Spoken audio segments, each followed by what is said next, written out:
오늘 이 요아스가 7세의 왕이 되어서 40년을 통치를 합니다.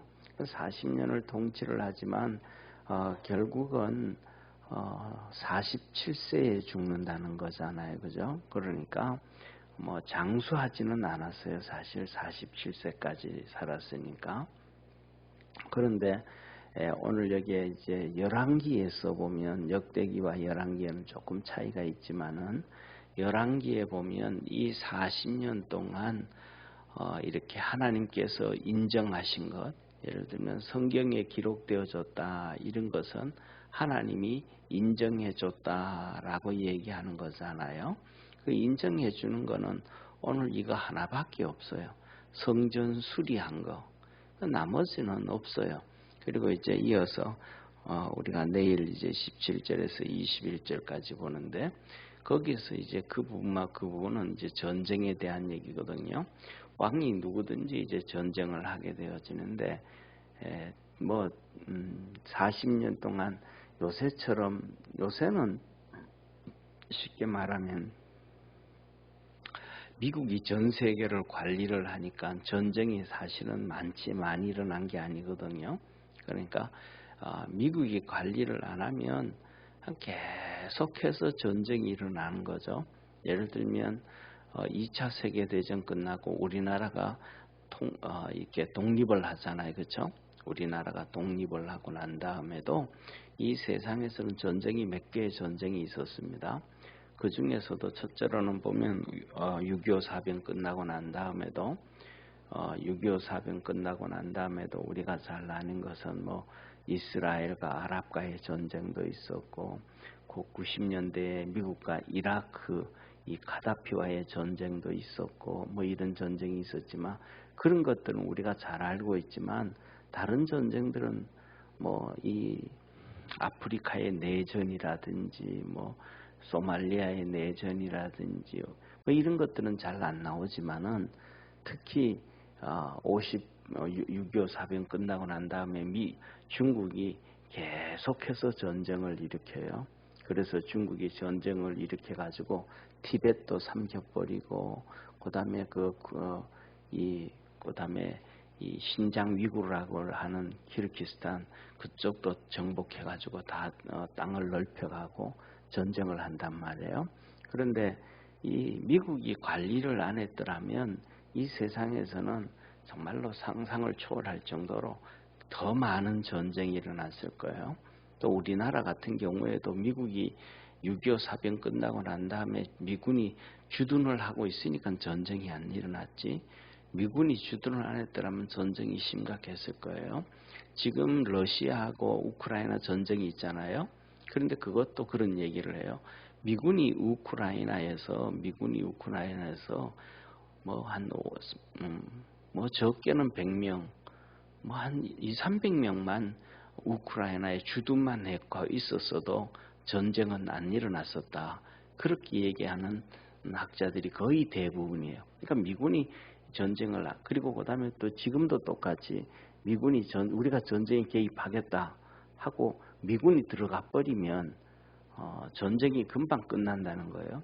그런데 미군이 안 들어가고 있잖아요. 그리고 그다음에 뭐 KF-16을 주니 뭐 어쩌니 그지만은 그거 아직도 안 주고 있거든요. 그다음에 더 나가가지고는 이런저런 뭐 탱크도 준다, 무기도 준다 그러는데 저도 그게 전쟁에서 활용을 못하는 거예요. 왜냐하면 그걸 가지고 그만큼 활용을 잘해야 되는데, 전술이라든지 작전을 잘해야 되는데 잘하지도 못하니까 지금 이러한 심각한 문제가. 그래서 젤렌스키 같은 경우에는 맨날 돌아다니면서 무기 좀 달라고, 무기 달라 그래봤자 갖다 주면 뭐 제대로 사용하지도 못하고 다 그냥 뭐 엄청난 무기들은 그냥 밀매를 해서 다른 데로 빠져나가 버리고, 그다음에 전쟁에서도 제대로 효과를 나타내지 못하고 이런 상황이에요. 그러니까 이 우크라이나 전쟁에서도 미군이 실질적으로는 별로 미군은 개입 안 한단 말이죠. 무기만 준다고. 이런 상황이니까 전쟁이 일어나는데, 그 이후 2차 세계대전 이후에 미국이 전 세계를 해양국으로서 전 세계를 관리하니까 지금 전쟁이 많지는 그래도 안 일어나지. 안 그러면 전쟁이 여기저기서 훨씬 더 많이 일어날 거예요. 그러니까 그 옛날에는 전쟁은 뭐 정말로 상상할 수 없을 정도로 많이 일어났어요. 대표적으로 우리나라 같은 경우에는 2년에 한 번꼴로 전쟁을 했다 그러잖아요. 그만큼 전쟁이 많았던 시대가 옛날에. 그래서 옛날에 죽은 사람들 있잖아요. 옛날에 죽은 사람들의 유골을 찾아 이렇게 체크해 보면 거의 3분의 1은 전쟁을 통해서 죽었다는 거예요. 전쟁을. 오늘날 뭐 살아가면서 사람들이 전쟁을 통해서 죽는 사람이 없잖아요. 거의 다 병사를 하고 그다음에 나이가 많아서 이제 자연사를 하는 경우가 대부분이잖아요. 그런데 그 옛날에는 3분의 1이 전부 전쟁에서 죽었다는 거예요. 유골을 체크해 보면 옛날엔 전부 매장 문화잖아요. 매장하니까 예를 들면 뭐 발굴을 하다가 해골이 나온다든지 뼈가 나온다든지 이런 것을 체크해 보면 예를 들면 머리가 한몰이 돼서 죽었다. 이거는 이 전쟁 중에서 이런 쇠붕치 같은 걸로 맞아 죽는다든지, 그다음에 칼이 그냥 뼈를 이렇게 찔렀는데 뼈가 부러졌다든지 베어졌다든지 이런 건 전부 다 전쟁사잖아요. 그러니까 뼈가 그대로 있으면서 죽었으면 병사라든지 아니면 자연사가 되는데 그만큼 전쟁이 많았던 거예요. 그런데 이 요아스가 40년 통치하면서 이 큰 전쟁이 한 번 하마스한테 있었다는 것은 하사헬에게서 아람 나라 하사헬에게 있었다는 것은 정말 뭐 하나님께서 은혜 베푸시고 축복해 주신 거예요. 그래서 여기서 보면 우리가 두 가지를 볼 수가 있어요. 첫 번째로는 뭐냐면 이 요아스 왕이 그의 고모부 대제사장 되는 여호야다의 교훈을 받을 때는 하나님 앞에서 정직하게 했더라. 그러니까 그런데 그 고모부 되는 대제사장이 죽고 난 다음에는 하나님 앞에서 정직하게 행하지 아니하고 자기 마음대로 행해가지고 어려움을 당하게 되어져요. 그래서 우리가 뭐냐 하면 하나님 말씀을 정말로 가까이 하고 그 말씀을 따라갈 줄 아는 우리 축복의 성도가 되어지기를 축원합니다. 그래서 신명기 6장에 그래요. 하나님을 너나 앉을 때든지 길을 행할 때든지 그다음에 누웠을 때든지 더 나아가서는 밥을 먹을 때는 우리나라는 막 그냥 돌아다니지도 말고 먹는 데만 집중해라 막 먹기만 하잖아요. 그거는 우리가 나라가 워낙 가난하다 보니까 그때 못 먹기 때문에 그런 문화가 생겼지만은 이 밥을 먹을 때도 하나님의 말씀을 강론할 것이고 이 하나님 말씀을 계속해서 그 말씀대로 살아가라라고 얘기를 하는 거예요. 그래서 저와 여러분이 할 수만 있으면 이 하나님 말씀을 정말로 가까이 하고 순종할 수 있는 성도 되기를 바랍니다. 그래서 뭐냐면 이 요아스가 첫 번째, 그래서 그 대제사장 여호야다의 교훈을 들을 때는 정직행위, 하나님 보시기에 정직해서 하나님께서 평안하게 나라를 운영하도록 나라의 축복을 주시는 거예요. 이게 하나님의 축복이에요. 그런데 뭐냐면 우리가 그래요. 하나님이 복을 줄 때가 되어지면 사람들이 좀 교만해져 가요. 하나님 복을 줄 때가 되어지면 좀 이렇게 교만해져 가는데 그 대표적인 것이 문제도 없고 걱정도 없고 뭐 모든 일들이 다 술술술술 잘 풀리고 이렇게 되어지면 사람이 좀 교만해지거든요. 그때는 우리나라 이런 얘기 하잖아요. 우리 특히 이제 박정희 대통령이 많이 말씀하셨는 것 중에 하나가 유비무환이잖아요. 유비무환. 유비무환. 그러니까 평안할 때 그때를 나중에 어려울 때를 대비해서 잘 해야 된다. 이걸 말씀을 해가지고 그때부터 시작해서 뭐 이런 제철도 만들고 제철을 만들어야 그 다음에 무기가 돼. 무기를 만들 수 있으니까 철이 안 좋으면 무기를 만들 수가 없잖아요. 그러니까 그것부터 시작해서 전부 이런 애를 썼는데 우리의 신앙도 똑같아요.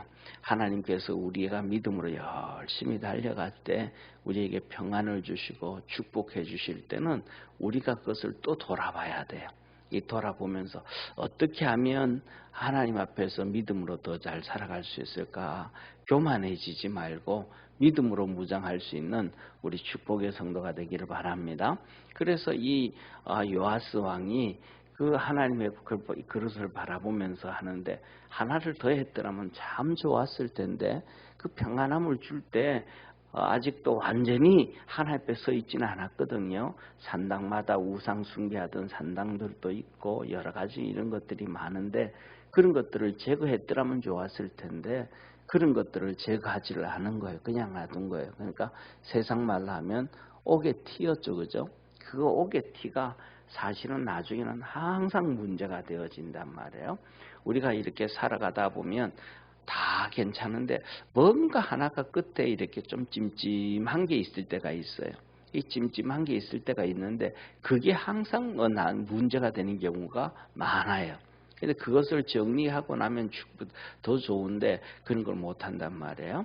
그런 것처럼 우리가 하나님 앞에 섬기면서도 내가 잘 섬기고 있다, 잘하고 있다라고 하지만 그 마지막 일 작은 것도 하나님 앞에 다 털고 믿음 안에서 살아갈 때 우리가 하나님 앞에 더 큰 은혜 안에 살게 되어짐을 깨닫기를 축원합니다. 자, 그래서 이 하나님 앞에 정직하게 행할 때에 하나님께서 평안함을 주셨고, 그 다음에 두 번째로는 이 요아스 왕이 이제 하나님의 성전을 좀 수리 좀 해라. 그렇게 얘기하는 이제 아무리 집을 잘 짓고 이렇게 해도 솔로몬 시대부터 시작해가 솔로몬이 성전을 건축했단 말이에요. 그러니까 지금까지 오면서 벌써 이렇게 성전이 지어지면서 오는데 솔로몬부터 100년이 훨씬 더 지나가는 거니까 집들의 이 성전을 수리할 때가 많이 생긴단 말이에요. 근데 수리하는 부분들이 있는데 이 나이 어린 나 7살의 왕이 돼가지고 한 좀 이렇게 보니까 이제 20살 정도 되잖아요, 그죠? 네, 이렇게 오늘 여기에 본문 말씀 보면 23년이 되도록 성전을 수리하지 않았더라 이 말이에요. 그러니까 7살의 왕이 됐는데 30살이 됐단 말이죠. 왕으로서 23년을 통치하니까. 그런데 30살 정도 되면 이제 보면 보이잖아요. 자기 궁궐도 뭐 이렇게 그러면 수리하고 뭐하고 하면 이렇게 하는데 하나님의 성전도 수리해야 되는데 수리가 안 되는 거예요. 그래서 이제 이 왕이 제사장들에게 말을 해요. 이 백성들이 드리는 은을 드리는 경우가 많아요. 왜냐하면 은은 이렇게 사람을 사고 팔 때도 은을 사용했고, 그 다음에 일용자들의 노동하잖아요, 그죠? 노동을 하면 이 은을 주기도 하루 하고 난 다음에는 뭐 은을 쪼개 가지고 이렇게 하지만은 한 세겔 주면 보통 4일치 노동하면 은 한 세겔 주고 은은 주로 많이 이렇게 생활 중에 이렇게 사용되어지는 돈과 같은 그때는 그거란 말이에요. 그러니까 이런 것들을 이제 하나님 앞에서 은을 드렸을 때 특별히 하나님 앞에 뭐 이런저런 경우에 은을 드렸을 때 그 은은 하나님의 성전을 수리하는 데 사용해라 그렇게 한 거예요. 그런데 아무리 이렇게 얘기를 해도 이렇게 성전이 수리가 안 되는 거예요. 그래서 23년이 되어졌을 때 이 왕이 얘기하는 거예요. 이제 불러가지고 왜 은을 가지고는 성전 수리하라 그러는데 성전 수리가 안 되냐? 이건 뭐냐면 받아들이는데 이 성전에서 일하는 제사장들이 이 제도화가 안 되어진 거죠. 시스템이 요새로 말하면 시스템 제도화가 안 된 거예요. 그러니까 이렇게 예를 들면 뭐 제사장들을 그때마다 예를 들면 한 명이 다 그걸 하는 게 아니고 돌아가면서 오늘은 누가 제사장 누가 하고 내일은 누가 하고 오전에는 누가 하고 오후에는 누가 하고 이렇게 전부 다 다르단 말이에요. 맡은 사람들의 모습들이 제사장들이 한두 명이 아니고 수십 명도 넘고 수백 명도 넘으니까 그러니까 이 하나님 앞에 드려도 관리하는 사람들이 다 다르단 말이에요. 그러다 보니까 이게 조직 체계가 안 되니까 아무도 안 되는 거예요. 그래가지고 이제 왕이 얘기하는 거예요. 이제 그렇게 하지 말고 은은 너희들이 받지 말아라. 제사장들이 받지 말아라 하고 성전 입구에다가 이제 이렇게 지금 우리말로 하면 헌금함을 만들어 궤를 만들어 놓는 거예요. 그리고 이스라엘 백성들에게 강구를 하는 거예요. 이제 여기에 집어넣는 은은 이거는 하나님의 성전을 수리하는 것이다. 그러니까 여기에 헌금하는 것은 아무도 손대지 말아라. 그렇게 얘기하는 거예요. 그래서 이렇게 있다가 보면 이제 궤가 이렇게 은이 뭐 자꾸 차기 시작해서 무겁게 가득 차잖아요, 그죠? 은이 가득 차면 이제 이 왕궁에서 나와요. 이제 은을 마치 이렇게 담당하는 사람들이 이 왕의 서기관이 나와요. 왕의 서기관이 나오고 그다음에 제사장들이 와서 그것이 은이 몇 개인지 계산을 하는 거예요. 이거는 쉽게 말하면 100세겔이다. 이거는 200세겔이다. 하고 이제 나와서 계수를 하고 그것을 봉해요. 이렇게 그래가지고 500세겔이다, 300세겔이다 딱 하고는 그 다음에는 직접 이제 성전 수리 담당하는 사람을 둬서 그 사람에게 줘요. 그럼 너가 이것을 가지고 성전 수리해라. 그러면 그 사람이 이렇게 성전을 둘러볼 때 어디가 뭐 문제가 터졌다, 지붕에 문제가 터졌다, 뭐가 문제가 터졌다 이렇게 문제가 터진 걸 발견하면 그 사람이 직접 이제는 제사장들을 거쳐서 일을 하는 게 아니고 그 사람들이 직접 목수를 부르고 건축자를 부르고 미장이를 부르고 그 다음에 이 석수장리를 불러가지고 돈을 주면서 이거 수리해라. 직접 그렇게 성전을 이제 담당하는 사람이 직접 제사장들은 그냥 하나님 앞에서 제사장 일을 감당하는 걸로 하고 그것은 뭐냐면 사람들이 워낙 많으니까 시간별로 이렇게 나와서 섬기고 또 누가 그때 하나님 앞에 번제 드리러 오면 번제 드리고 이렇게 해야 되니까 언제든지 그냥 성전에서 이렇게 계속 관리하지를 못한단 말이에요. 예를 들면 오늘날 우리가 교회처럼 이렇게 좀 규모가 작으면 예를 들면 우리나라의 큰 교회도 여러분 규모가 좀 작을 수도 있죠. 작은 교회라고 할 수도 있잖아요. 이스라엘 백성들은 전체를 관리하고 제사장들이 다 있는 거에 비하면 그러니까 그런 것들은 뭐 이들이 쉽게 진행되어져 갈 수가 있는데 이거는 지금 그게 상황이 안 된단 말이에요. 그러다가 보니까 그 전에는 또 그리고 이제 다윗 시대라든지 솔로몬 시대는 또 괜찮았는데 그 이후에 르호보암부터는 또 엉망이 된 거예요. 왜냐하면 이 제사장들이 북이스라엘에도 12지파들 다 흩어져 있었는데 갈라지고 난 다음에는 거기에 있던 제사장들이 전부 유다로 예루살렘으로 와버리니까 예루살렘은 쉽게 말하면 제사장들이 과포화 상태가 되어지고 이렇게 하다 보니까 더 힘들고 어려운 이런 상황이 있다 보니까 그렇게 되어졌어요. 그래서 그렇게 직접 일을 했더니 하나님의 성전이 수리도 쉽게 되어지고 일도 쉽게 되어지더라라고 하나님이 말씀을 하셔요.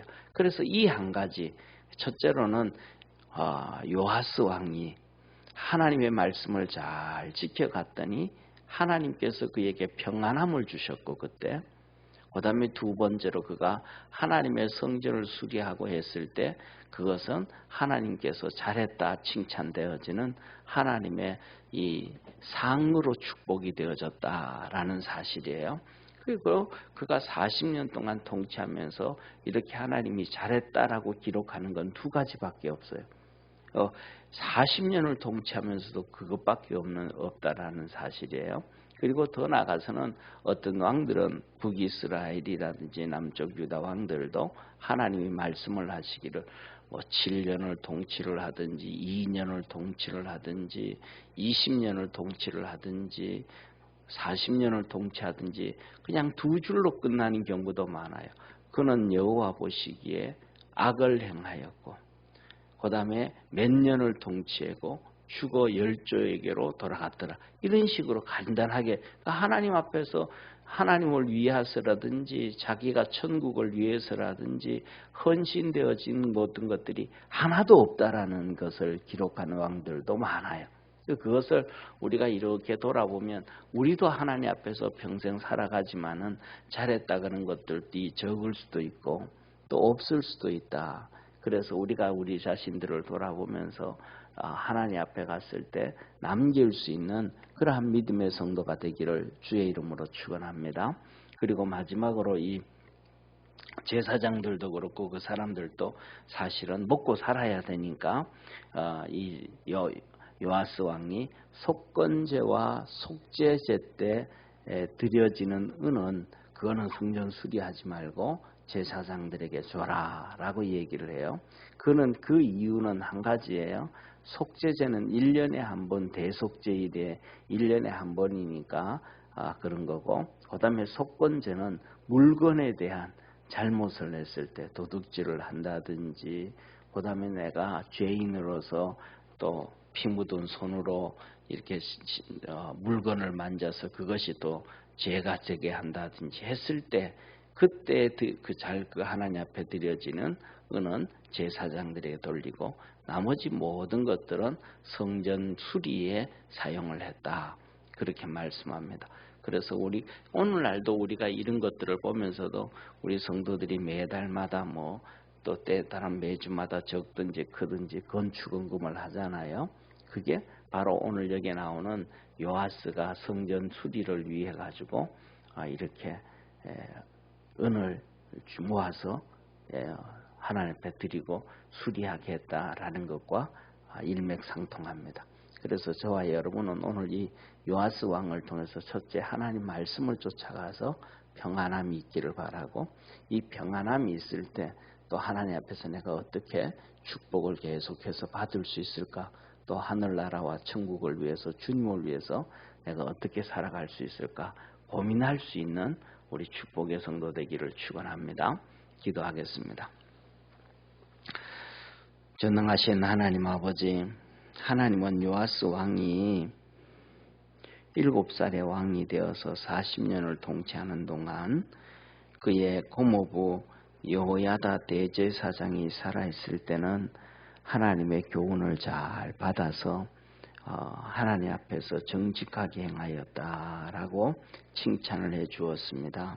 오늘도 우리가 겸손해서 이렇게 요아스가 여호야다의 말을 듣고 하나님 말씀에 순종했던 것처럼 우리도 순종하며 살아갈 수 있는 우리 축복의 성도들 되게 하옵시고, 또 아버지 하나님, 그가 하나님이 축복을 주고 은혜를 베푸실 때 이 성전 수리를 위해서 또 애를 씁니다. 이것도 하나님이 잘했다 칭찬을 합니다. 우리 믿음의 모든 성도들도 주님 앞에서 칭찬 들을 수 있는 그러한 축복의 성도들이 되도록 은혜 베풀어 주시고, 성령의 도우심과 구원의 역사 허락하옵소서. 새벽에 주 앞에 기도할 때 하나님 응답하시고 들어서 축복해 주옵소서. 예수님의 이름으로 기도드립니다. 아멘. 하늘에 계신 우리 아버지여, 이름이 거룩히 여김을 받으시오며 나라의 임하옵시며 뜻이 하늘에서 이룬 것 같이 땅에서도 이루어지리다. 오늘날 우리에게 일용할 양식을 주옵시고, 우리가 우리에게 죄인 자를 사하여 준 것 같이 우리 죄를 사하여 주옵시고, 우리를 시험에 들게 하지 마옵시고 다만 악에서 구하옵소서. 대개 나라와 권세와 영광이 아버지께 영원히 있사옵나이다. 아멘.